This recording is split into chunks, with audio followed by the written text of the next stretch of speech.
Muita gente tem dificuldade em esticar massas de tarte para forrar uma tarteira, mas é muito simples.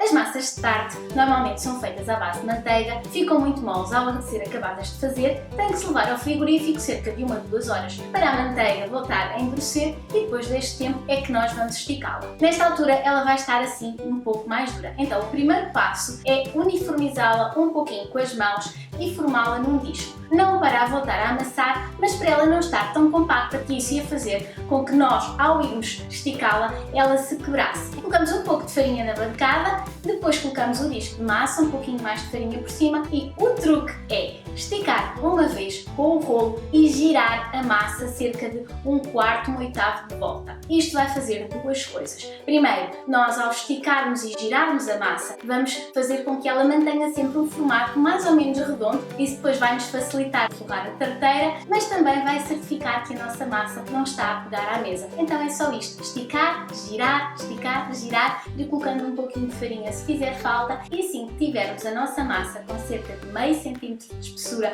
e com o diâmetro que seja um pouco maior do diâmetro da nossa forma, nós vamos enrolar a massa no rolo da massa e depois vamos desenrolá-lo sobre a tarteira. É a melhor maneira para transferir a massa sem a partir. Depois vamos acomodar essa massa dentro da tarteira e quando ela já estiver praticamente bem, eu gosto de passar com o rolo da massa por cima para eliminar o excesso de massa. E depois aí então faço um acabamento com o polegar, vou pressionando bem a massa toda à volta das laterais da forma para que ela fique bem uniforme e lisinha. E depois com uma faca eu corto o excedente, pico com um garfo para que depois a massa não empole no forno e está prontinha então a rechear com o que nós quisermos para fazer todas as tartes que nós quisermos.